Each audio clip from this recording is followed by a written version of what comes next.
Any moment now, a meeting that could have huge consequences for the United States, for China, and for the entire world, frankly. As President Trump is going to sit down with the Chinese leader, Xi Jinping, any moment now, we should see a handshake between the two leaders, the first actually between them since 2019. We are watching live images out of an air base in South Korea where they are going to have this meeting to talk about trade, fentanyl, TikTok, chips, and so much more when it comes to regional security, and a lot that is on the agenda and writing on a huge meeting that the president has been talking about at length. We'll keep an eye on this closely. Thanks so much for joining us tonight. CNN NewsNight with Abby Phillip starts now. This is CNN Breaking News. Good evening, I'm Abby Phillip in New York. In just moments, a meeting that could potentially change the world. The leaders of the world's biggest economies will have their first face-to-face in years, one that could have global consequences for President Trump and Chinese President Xi Jinping. They are both in South Korea with their countries in the middle of a tense trade war. And a good meeting could mean a deal on trade. A bad one could mean the cost of many goods, from toys to electronics, may skyrocket. CNN's Kristen Holmes joins us now from South Korea. Kristen, you have some reporting that the expectations from this meeting have really shifted in the last few days. What are you learning? Yeah, Abby, it's night and day. And when we left for this trip, we were hearing from White House officials saying that this was just a touch point, that these two leaders were going to sit down face to face, that there were no expectations about anything actually coming out of it. And you can see that by the way that they prepared for this meeting. There's no pomp and circumstance like we saw in Alaska when he met with Putin. We know President Trump, no matter where he is, likes a big show. That is not what you're seeing here. In addition to that, there's no press conference. Now, we were told the Chinese president wouldn't agree to a press conference anyway, but it did seem as though they learned their lesson around what happened with the Putin-Trump summit, getting out there, then having that be the press conference, and then almost being somewhat embarrassed. Now, in addition to that, the fact that it was like that at one point, now we're hearing that they expect a deal to come out of this, or at least a stronger framework for a deal to come out of this. Both sides sound somewhat optimistic, much more so in the last couple of days. This is all because of those trade talks that we saw happening face-to-face on the sidelines in Malaysia, in which they believe that they came up with something that these two leaders can sign off on. Now, of course, just to be very clear, nothing is done until it's done, and both of these leaders are known for their inconsistency at times. So no one wants to get ahead of themselves, but they are feeling rather bullish and rather optimistic now going into this, that they're going to have a deal on the other side. And just moments ago, before Trump walks into this meeting, he posted this on Truth Social. He said he told the Pentagon to start testing nuclear bombs again. Why would that be something that he posts? He mentions, by the way, he name checks China and Russia in this post. Why would he post this just before going into this critical meeting? Well, remember, President Trump wants to have all and any leverage that he possibly can in any single meeting. So the idea that we are somebody who, as our strategy, the United States has engaged in not participating in nuclear testing now since 1992, he wants to push the limits on that, knowing what we know about these other two superpowers, that they do have the capabilities and that they believe that they have been testing, or at least are trying to set up to test nuclear weapons. So that's part of this. The other part of this is that you have to understand the context larger when we look at this, particularly when it comes to Russian President Vladimir Putin. Putin has been touting a missile that he says the Kremlin has that is stronger than anything the West has. That in itself is enough to get President Trump riled up, particularly given where we are in this moment with the Ukraine war. President Trump frustrated with Putin all the way to the point of actually imposing sanctions on Russian oil companies. So this is him somewhat flexing at this point, especially going into the meeting to have that leverage with Xi, saying this is what we're going to start doing now, but also on the world stage as a whole, as you have the Russian leader out there touting his nuclear weapons. It is a very curious strategy, and we'll see if it has any effect on how he ends up out of this meeting. Kristen Holmes, thank you, and stand by for us, because we are watching, as you see there, that picture. We are waiting for President Trump and Chinese President Xi Jinping to come out potentially and meet with the press, or be in the room with the press, and we'll see if there are any comments that come out of that. Meantime, our panel is here, our roundtable, as we wait for these two leaders. Max Boot, I wonder, What do you think is the state of American leverage in this trade war with China and, frankly, the global balance of power with China right now? Well, I think the United States definitely has some leverage, in particular with our advanced AI chips, which China would clearly like to have. But I think Trump basically misjudged the entire situation vis-a-vis China and the U.S. when he launched this trade war earlier this year. He seemed to imagine that China would fold, as have so many other U.S. trade partners, but instead China is holding firm. And what we have been discovering this year is that China has a lot of leverage over the United States, particularly with the fact that China controls roughly 90% of the world's supply of rare earth minerals, which are essential for manufacturing processes, for defense, for a lot of other things that the U.S. economy needs to function. And simply by holding back rare earth minerals, President Xi Jinping has the U.S. over a barrel. And that's the situation that Trump is now confronting. And I think he's looking for a way to de-escalate this trade war that he launched without losing too much face. But clearly, at this point, I would say, while the U.S. does have some leverage, China has the upper hand. And therefore, I'm really not sure how much in the way of concessions Trump is actually going to get, but he will certainly give some concessions. And that's not even mentioning the soybeans. Yeah, we have learned that, that China can survive without U.S. soybeans and buy them from Argentina, which is coming at the same time that Donald Trump bailed out Argentina to the tune of $20 billion initially, maybe $40 billion, and soybean farmers in the United States are hurting so bad. So, Batya, on the nuclear piece of it, is Trump trying to put a threat on the table to push Xi into negotiations? And is this really the kind of ground that we ought to be fighting on? I mean, our nuclear arsenal that could, decimate the entire globe? Is that really the right strategy here? Well, I think it's farcical to suggest that China has the upper hand. Trump is going into this meeting with two, brand new inked trade deals with South Korea and Japan. These are incredible deals that have within them hundreds of billions of dollars committed to manufacturing here in the United States, an opening of the Japanese market to our cars and our products for the first time in history. So he's going into this meeting knowing that he has made these amazing trade deals on behalf of the American people, and that is what the Chinese are going to be noticing. Now, I wouldn't expect a huge thing to come out of this. I think that both sides want something very limited in the framework they're looking for. Trump wants the soybeans back in the Chinese market, and he also wants the fentanyl to stop coming out of China. He cares deeply about the overdose crisis in America. The Chinese want tariff relief, and I think what we're going to see is... Let me just pause you for a second. Let's listen to President Trump. He's right there on the stage. Mr. President, the President of the People's Republic of China. Good to meet you. Great pleasure to see you again. Good to see you again. Me too. And we're going to have a very successful meeting, I have no doubt. But he's a very tough negotiator. That's not good. We know each other well. Mr. President, do you plan to sign a trade deal today? Could be. I think we'll have a great understanding. We have a great relationship. We've always had a great relationship. Will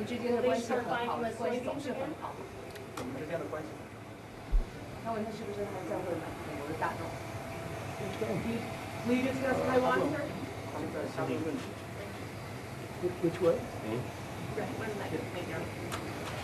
Thank you very much, everybody. Please. Wait, nobody else is going All right, that was President Trump taking a couple of questions there. The Chinese president said just about nothing as they go into that meeting. President Trump says they're expecting a very successful meeting, that Xi is a tough negotiator. He also said that's not good, and they have a great relationship. And look, I mean, I do think he's always thought that he's had this special relationship with Xi Jinping, but you know, it might be all smiles in that room, but the Chinese have been playing hardball with the United States. And as Batya was saying, there are a couple things the United States wants to get out of this. They want to stop the fentanyl from coming to the United States. They want China to buy more soybeans. They want China to delay export controls on those rare earth minerals that we want access to. And of course, there's that TikTok deal that needs to be finalized. That's a lot of things on the agenda, and that's just a fraction of the many other things, actually, that the United States needs to deal with China on. And Xi Jinping has not really been that interested in playing the game that Trump is playing when it comes to tariffs. He's just been fighting right back. Yeah, I think whether you like it or not, this is probably the first time in this trade war where two peers are facing off with one another. And the question is, who can approach this the most responsible and as the most strategic advisor? When I just watch that, nervous people chatter, strong people stay silent and clear in their mission. And so, yeah, Donald Trump is like a small top kind of guy, but the Chinese president didn't even blink. He was just like, let's go, let's get this thing on the road. There might have been a language component. There might have been a language component. The questions were coming from a lot. There might have been a language component. And there wasn't even... You think Putin and him speak the same language? But the other thing is, stopping fentanyl coming to the country, yes, important. Stop getting soybean market back up because farmers are, this should be one of those things where, as Americans, we need this deal to actually happen because Americans are suffering because of Trump's trade war right now. And so they have to figure out a way forward, or farmers for generations could be devastated because of the impact that it's happening right now on this one crop. And Trump knows that the levels of tariffs are just unsustainable. Right now it's at about 30% on all goods coming in from China. Meanwhile, Chinese tariffs on the United States goods is at about 10%. He keeps upping the ante on the tariffs, and it's not changing anything in terms of this relationship. Well, we'll see. We'll see tonight, right? If it changes this entire... I trust President Trump, Scott Bessent, more than, President Biden or anyone else in the past to actually get to a deal. It doesn't mean that it is done the first time tariffs are laid. I think it's been all part of a larger strategy. Just look at the trip that President Trump has made. He's going into this conversation, getting more rare earth minerals, showing China, look, we can sustain without you, we're fine, come to the table. I think, to your point, the best thing that can happen out of this meeting is get the soybean market flowing again, handle fentanyl. That would be a huge win. And both of these leaders need a win. President Trump needs to get a deal here, and the Chinese president also needs to get a win to show his own country that he's strong and can stand, toe-to-toe with the U.S. I'm going to hit pause on this conversation just one moment. We're getting close to seeing both leaders again, so we'll stay here and watch that picture as we look to see when they come out. I mean, Max, all right, here we are. We've got the picture. Let's listen. Whoa, come on. Hey, you gotta get on my stick. China. You gotta get on my stick. You're on my stick. Give me a move.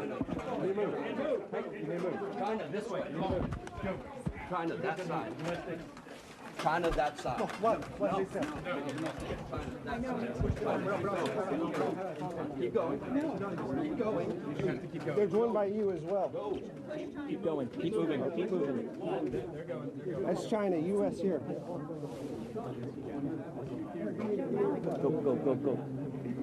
You got it? You got it? No. Can't get to our sticks. Camera. Gotta move.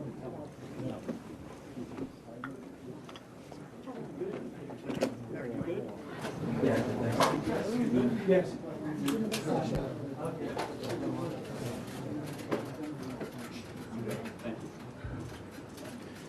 Well, thank you very much. It's a great honor to be with a friend of mine, really for a long time now, if you think about it. The very, very distinguished and respected President of China. And we will be having some discussions. I think we've already agreed to a lot of things, and we'll agree to some more right now. But President Xi is a great leader of a great country, and I think we're going to have a fantastic relationship for a long period of time. And it's an honor to have you with us. Thank you very much. Thank you.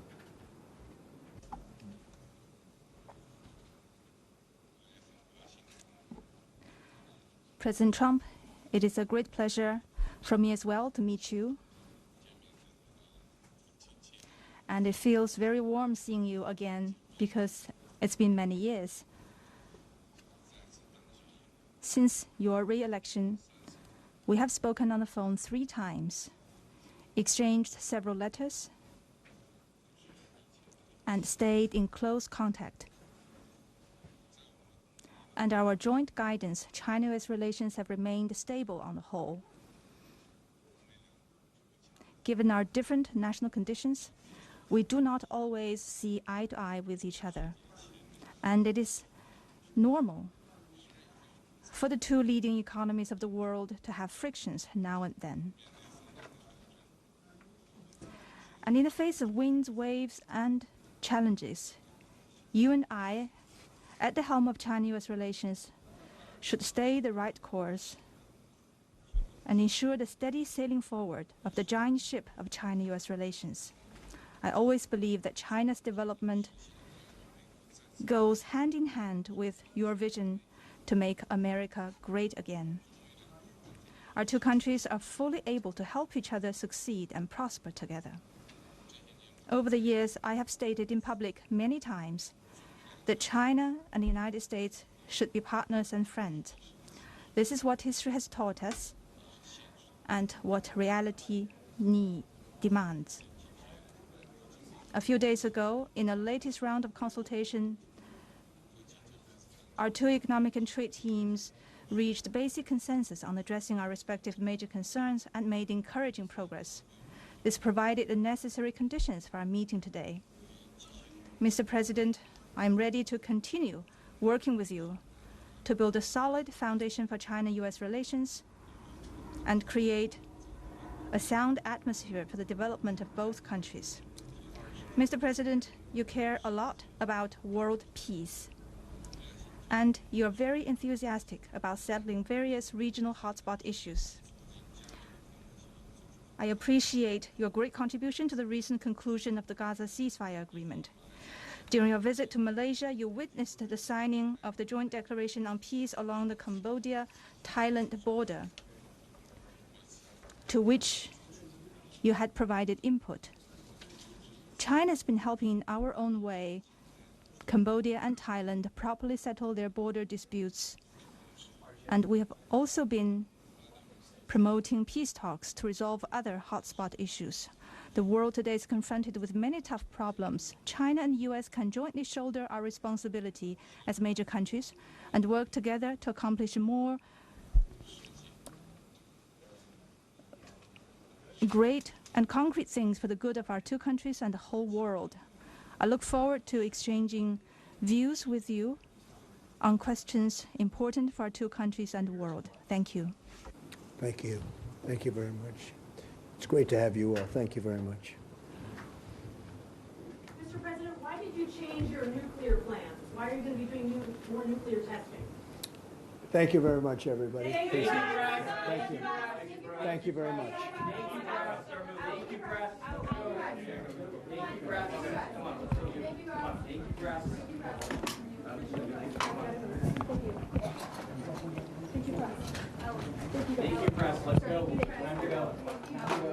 All right, as the press is being ushered out of the room, we just heard from President Trump and Chinese President Xi Jinping. The first time we've heard from Xi Jinping on this, and he called Trump he said he had a very warm feeling toward Trump. They are partners and friends. He wants the United States and China to be, and that's despite all of the back and forth. What did you make of that? And also, as you heard there, President Trump ignoring a question about a Truth Social post he just put up just moments ago, saying that we're going to start testing nuclear weapons again.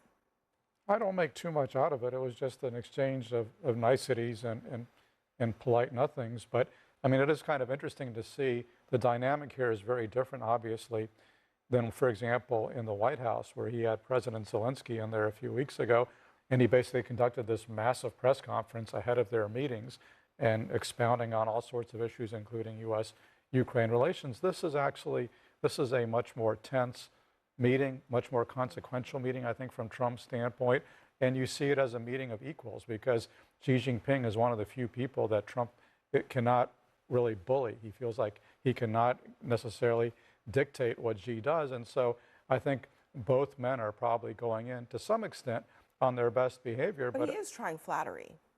He's trying a little flattery. I don't think it's going to work on Xi Jinping. I don't think it's going to work on Xi Jinping. I think it's diplomacy is what that's called.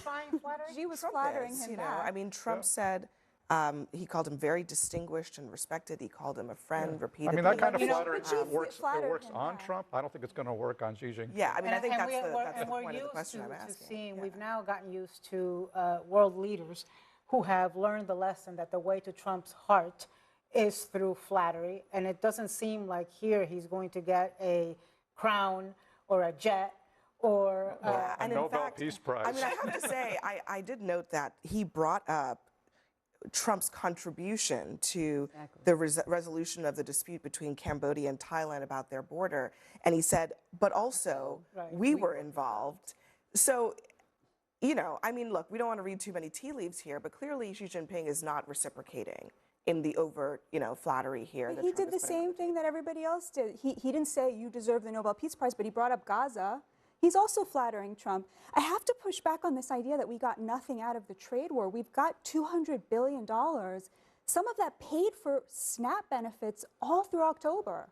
So that money is actually going directly into the pockets of vulnerable Americans. Like, to just say, we got nothing out of this. Tariff revenues? Is that what you're talking about? We got tariff revenues. Yeah, we got tariff revenues. We also got higher prices. Americans are paying the cost of tariffs. Consumer prices are not actually up. The inflation rate is up to 3%. Actually, yes. Let me just play. Let me play what the Fed chair. Not from goods. Let me play what the Fed chair Jerome Powell said about this literally today. Listen. Higher tariffs are pushing up prices in some categories of goods, resulting in higher overall inflation. A reasonable base case is that the effects on inflation will be relatively short-lived, a one-time shift in the price level. But it is also possible that the inflationary effects could instead be more persistent, and that is a risk to be assessed and managed. Tariffs are contributing to inflation, and Trump redistributing wealth in this country from people who are paying for goods, which if you're paying for goods coming from China, they're usually lower priced goods. So you're talking about people who are working class or lower on the economic spectrum, to other parts of the economic system is just redistribution. That is all that it is. The vast majority of the tariffs have been paid by American corporations and foreign importers. Yeah, but the some vast have been majority. Yeah, I mean, I'm going to acknowledge that consumer prices are up by less than 1%. You have $200 billion.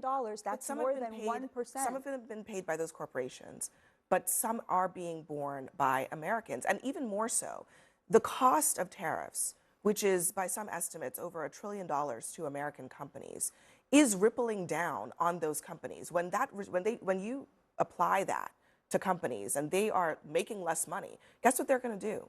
They're going to raise prices or lay off workers. We keep hearing that, and it keeps not happening. But I think, Abby, what actually happened was during the pandemic, these corporations raised prices by 15%. Sure, but they never brought them today down, and now they're interest rates, saying that the unemployment picture was weakening. So it was the pandemic that was raising prices, look, I mean, not Biden? there's clearly an impact. I mean, if there weren't an impact, then Trump wouldn't be over there. Well, he wouldn't be over there trying to stop this trade war, because the trade war he knows cannot continue like this forever. Well, no, I mean, to say that he's over there stopping it is acting like this wasn't something that he, we started, the tariffs. I mean, that's what he ran on, to bring back manufacturing, to put American workers first. Now, I don't think anyone at this table or anyone else could say, oh, I know exactly how to do that without any, tariff or cost rising or anything like that. It's a long process.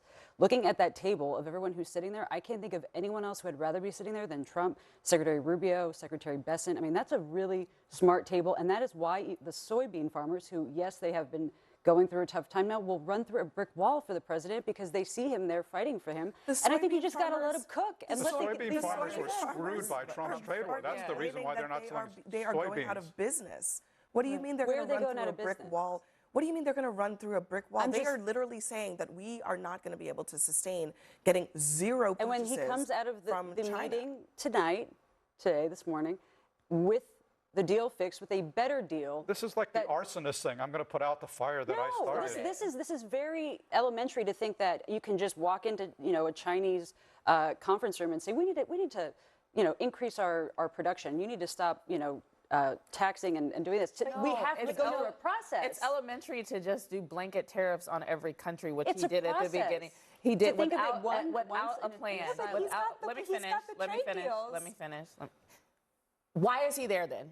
Because he does not have a trade deal. Do you think like you are literally? Are you denying that he just got a trade deal with Japan and South Korea? But I'm saying, why is he in? Why is he I'm in denying China? that. He doesn't have a trade deal. He hasn't Really? presented. Do you think that they should what he just has, talk? what he has are Like, do you very. think they were never going to talk to get a deal? I'm not saying he shouldn't Hold on a talk. second. I'm just What saying I'm we're saying we saying never is, should have met them. You have a said deal? it was elementary for us to think he would walk into a Chinese conference room and just say, let's have. What I'm saying is elementary on day one to put blanket tariffs out without a plan. How do you know so we didn't that, have a plan? How do you know this is not Because part we're of it? 9 months in and Americans are We have struggling. And that's why no other president has Hold on a tried second. to Hold on a with the second. UK, Everybody, with South hang on a second. Korea, Max, with I want you to finish Japan. your thought about what you were saying about the frameworks that they announced this week. Yeah, I mean, these are very vague framework agreements, which is what he keeps announcing around the world. It's very hard to know to what extent they're actually enforceable or what the details are, because he's not presenting any trade treaties for ratification by the Senate. Instead, he's making these grand pronouncements. For example, he claims that Japan and South Korea are going to invest hundreds of billions of dollars in the U.S., but they keep disagreeing over the details of how that's actually going to happen. So it's not clear what that actually translates into action. The one thing that is clear is that our average tariff level has gone from about 2.4% when Trump took over to about 18%. And it's true that foreign corporations and U.S. corporations are eating some of that cost for now, but some of it is also being passed on to American consumers, as the Fed chairman just said. And you just mentioned the U.S. Senate. The U.S. Senate, with some bipartisan support, just passed resolutions to end Trump's tariffs on Brazil, which were retribution for them sending Bolsonaro, his buddy, to trial, and on Canada. So I think the U.S. Senate has, including some Republicans, realized that this is not working. But, a lot of times when we talk about tariffs and the economic effect, we don't realize, or we don't talk enough about the immediate effect. So it's been months of suffering for the soybean farmers. And a lot of those farmers don't have the margins, don't have the cushion, don't have the savings to be able to survive 6 months of not selling 1 bushel of soybeans to China. It went down to 0, from our biggest market to 0. And so, we talk about, oh yeah, they're going to go through brick walls for Trump. Or they're at a brick wall right now. And some of them don't have the money and they're going to go bankrupt. There may not be a later for some of these exactly. folks. So that's part of the problem here. And again, Trump wouldn't be over there if he wasn't trying to de-escalate the trade situation with China, which so far has only been escalating over the last few months. But next for us is describing January 6th as a mob of rioters grounds for suspension. Well, that is exactly what happened to 2 prosecutors at the Department of Justice. Plus, J.D. Vance, the vice president, goes after Kamala Harris, suggesting that she was drinking on the job with no evidence.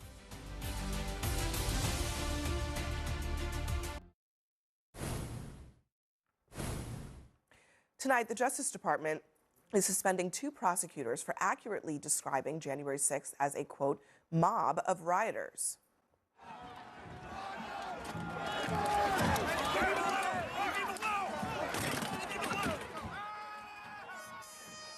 Carlos Valdivia and Samuel White were suspended just hours after submitting the sentencing request for a man who was pardoned by Donald Trump back in January.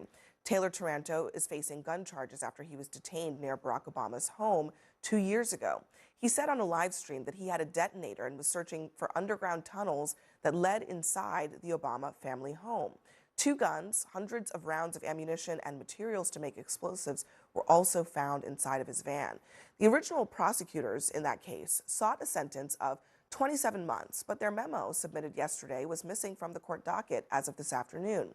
Now tonight, you can see that the names of the prosecutors who posted this revised sentencing memo are different. And noticeably missing from the new memo is that first paragraph, that one on the left, referencing Taranto's involvement in the Capitol attack. In fact, all references of January 6th are missing now from this document. This is actually honestly hard to believe. Why? Did they say why they were fired? I don't think they said we fired him because we fired them because of the January 6th stuff. I think that that's what the reporting says. And also but I think the reporter wrote a book on January 6th, so probably trying to keep it going. No, I mean, every news outlet at this point has confirmed it. Yeah. But they took them off the case.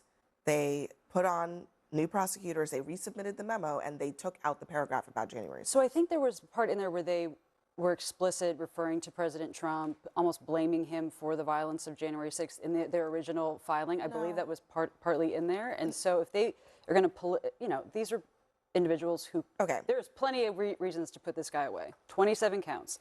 They made it political for a reason, to make a statement. No one can disagree that it was a mob riot of a day. Everyone here agrees with that. It was a terrible, dark day. So the part let me just read what part you're referring to. Here's what it says. The next day, on June 29th, 2023, then former President Donald Trump published on a social media platform the purported address of former President Barack Obama. Taranto reposted the address on the same platform and thereafter started live streaming from his van on his YouTube channel. Taranto broadcast footage of himself as he drove through the Calorama neighborhood in Washington, et cetera, et cetera. The new text says, the next day, on June 29th, 2023, Taranto broadcast footage of himself as he drove through the Calorama neighborhood in Washington, D.C. So the earlier text is just a recitation of facts. It happens to mention Donald Trump. Yeah, because the address that he used in order to go and stalk the Obamas was posted by Trump. He was live. It is relevant. But is it a fireable offense? Okay, let's say you put a paragraph in. Maybe it's bad warning, but like we're making big assumptions here on why they were fired. Well, I don't think they're big assumptions. I think it's more like common sense. Yeah, it's like just call it what it is. Well, it's kind of like common sense for me to think they included Trump in their filing because they were trying to make a political point. Why would they be trying to make a political point when Trump was the person who put the address on the platform? What does and then that have to do? Taranto reposted the address on the same platform, and then after that, he started a live stream from his van, broadcasting footage of him. Was the reposting what he's being charged with? Because he reposted it. So what relevance does it have? Would we say he Googled it? Would we have included that? When you okay, so do it's a fact pattern. Actually, if he had Googled it, it would have probably been relevant. Did they check? We don't know. We're making assumptions. We know that he Kristen, reposted. I'm confused. What is your beef with this? That we should omit the fact that Trump did a thing factually? No, my beef with this is that we're making assumptions about a report because you want it to be a story today. If they had made up that fact, I could understand being upset about it. But it's just a thing that actually happened in the world. And let me tell you something, as somebody who has been the recipient of Trump attack tweets. Trump has attacked me by tweet. And when Trump... Me too. When Trump, well, join the club. When Trump posts about you, it's like the gates of hell open up and every little demon goes through them and comes out against you and comes out and attacks you. And so I do think this is relevant.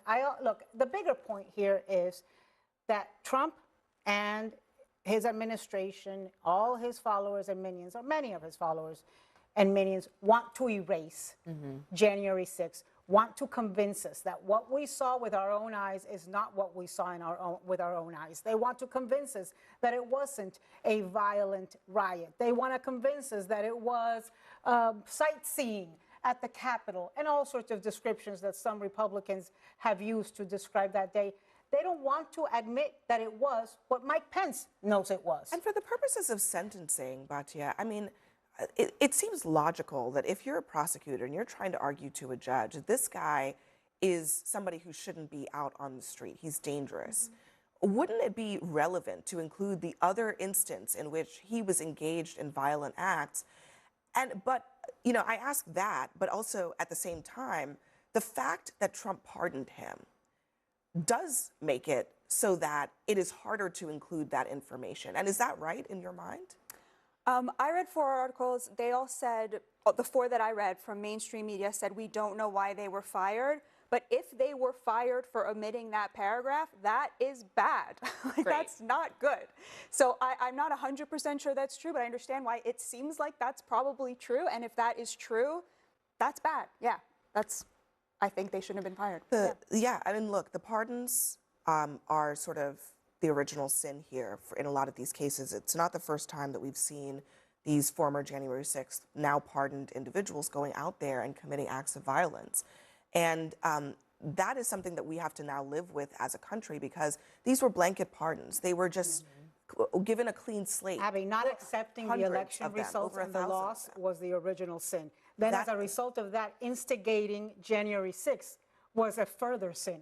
January 6th itself was a furtherance of the sin. The pardon was the cherry on top. Yeah. Well, I think there are a lot, I mean, there are a lot of Republicans who don't agree with the pardons. I think, you know, but it wasn't a surprise. I mean, Trump literally campaigned on it. Everyone knew it was coming. No one should be surprised. There are a lot of people who don't agree that those people should be pardoned. I don't think they should have been pardoned. A lot of people don't. But my issue here is that this person should be in jail for a number of reasons, for hurting police officers, for, you know, threatening. There's so many reasons why this person needs to be put away. My problem here is that including a political point of view, I don't know if they should have been fired or not. I don't know why they were fired, as we just said, but tainting it with politics, to me, ruins the overall case. Hold on, let me ask you a That's question. what I'm assuming that, just like we're assuming this. No, but I mean, to me, it tells me that this guy is so unstable that at seeing a post by Trump, he gets triggered to the point that he's being charged. But that's not all. Look, this part about January 6th being a mob that was engaged in violence is also omitted. Okay, but that was also omitted from the documents, from the memo. Should that have been omitted? Should that be relevant information for the judge to see? Well, I think if it is tied to directly his violent acts, then yes, of course. That's not.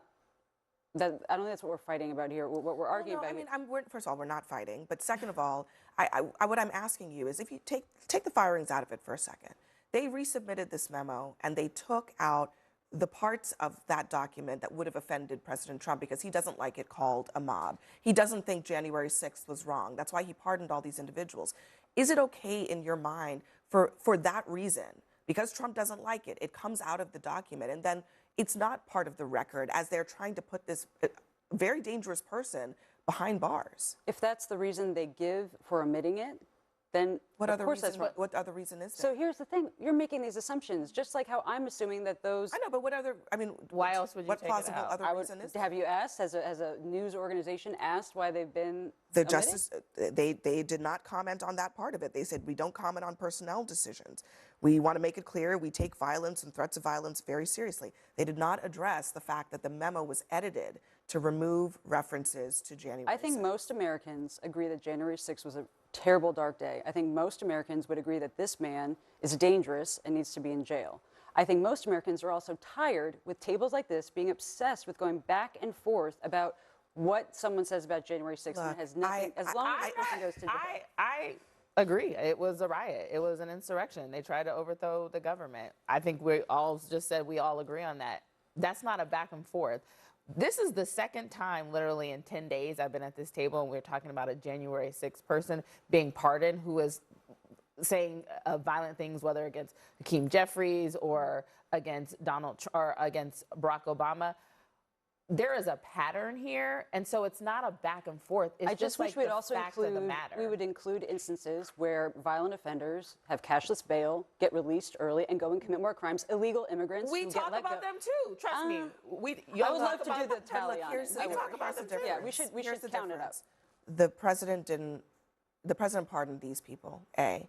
And B, every time that things like this happen, it puts it right back on the agenda, because the attempt at erasure is relevant. You know, we ought to be able to say that this was a riot, that it actually happened, and not have the government trying to pretend like it didn't. Well, that is problematic, and that's not our fault that the government is trying to erase the record of what happened on January 6th. I think you can count people in the cabinet who have said it was a terrible And day. it's not the first time that we see DOJ and the government taking retribution against people who don't exactly stick to the hymn that they want them to sing, right? We saw it with James Comey's daughter. What's her name? Maureen? Yeah. When she was fired, you know, there have been punitive firings because of politics. All right, next for us, J.D. Vance was asked, what exactly does a vice president do? And instead of answering that question, he mocked his predecessor. I kind of wish that I could sleep until, 1 o'clock, take a couple of phone calls, and then hit the bottle after that, which I think was the Kamala Harris approach to being vice president.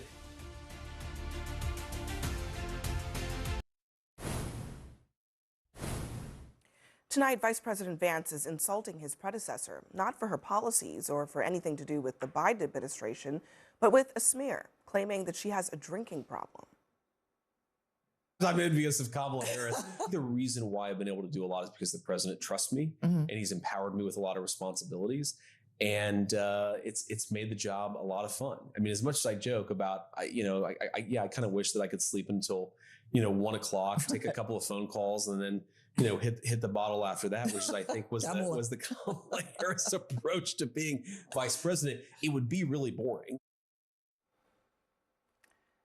This is really, I want to be shocked, but it's not the first time he said it.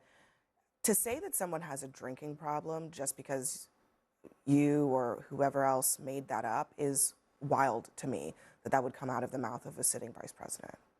Yeah, but I mean, he called her basically garbage on the campaign trail, so I'm not surprised. What does J.D. Vance do all day? Like, what is he actually doing? I don't know what he does as vice president. A lot of podcasts. Yeah, he seems to be on a press tour, so maybe he should keep her name out of his mouth. You okay with that? I think everyone needs to, Democrats, I really want you guys to, have a comeback and start winning again. You got to relax and not take everything so seriously. I think that's why JD is a lot more popular than Harris and anyone else. What? This is a joke. About? It's a joke. Wait, I'm sorry.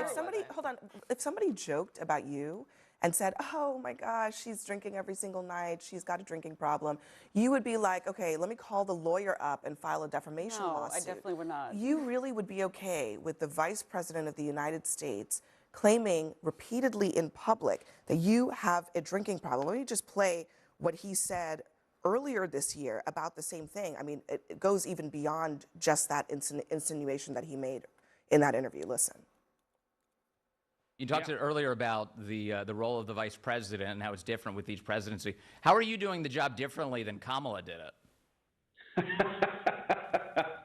Well, I don't have 4 shots of vodka before every meeting. That's one way I think that Kamala really tried to bring herself into the role is these word salads, and I think that I would need the help of a lot of alcohol to answer a question the way that Kamala Harris answered questions.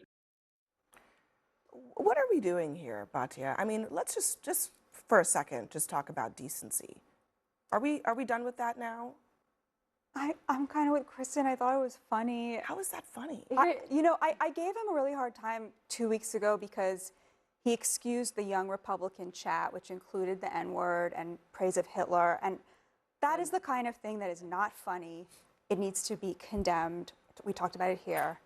This to me is just, I don't know. I just thought it was hilarious. Democrats said that he had a thing with a alcoholism couch. is funny. And we thought that was He's making fun of her word salads. Not all and he said in that interview that she hits the bottle every afternoon. He said in another interview she has 4 shots of vodka before every meeting.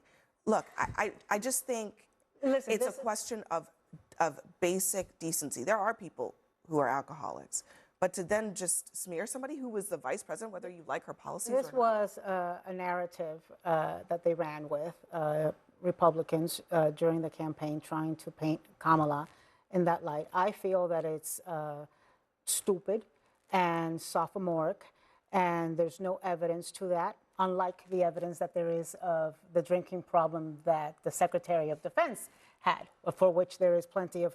But I also think, look, we're getting too used to this and normalizing behavior that is simply beneath the office, right? I mean, regardless of who holds the office, there's behavior that is simply beneath the office of the vice president or of the U.S. president, and we shouldn't accept that or normalize it or laugh it off or, Can I ask you ladies what you thought of AOC's attack on Riley Gaines this week, where she said if you put this much fight into your swimming, you wouldn't have come in 5th?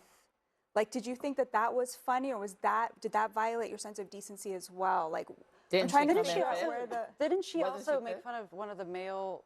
She said someone was short. I feel like she's gone after similar. She's had some crude. You're talking about Jasmine Crockett. Oh yeah. Well, there's been some crude jokes there. Just like how Gavin Newsom, who essentially just launched his presidential campaign, tweets pictures of couches at JD. Look, I don't like the humor. Women typically don't like the humor, but that's the podcast culture. Listen, the couch thing is also incredibly stupid. And You also, can say it's and stupid look, and not spend a whole I've panel on said it that talking before. about it. I mean, I think it is beneath So if the dignity of our politics if I made to a engage in joke that kind of about thing. So Pete that's not Hegseth and drinking, anything that you I have would a think it problem was saying. funny? I wouldn't sit here and say Well, sternly but that we hold need to on, get though. back to decency. Hold on, because unlike with Kamala Harris, for whom there is no evidence that she has a drinking problem, with Pete Hegseth, when he was under confirmation, there was several reports of him having had a drinking problem. But okay, J.D. Vance is running for president, presumptively. Has somebody told Trump? I thought Trump was running for 2020. And is the only this what person he that said thinks? they are Is is this Gavin. what he thinks is going to do it? I don't know. Gavin's The doing podcast it, circuit, and he just launched. You know, all This of that. is literally what Gavin Newsom is doing. What was funny to me was J.D. Vance saying that he's going to run with Marco Rubio as vice president. I'm wondering what Marco Rubio is feeling about who's going to be on top. He's over there in China right now while J.D. Vance is back here on podcast. On podcast. How it goes. Being the Everyone, vice thank you very much for being here. Right now, President Trump is in the middle of that high-stakes meeting with the Chinese President Xi Jinping. CNN is there, and we are live. We'll be right back.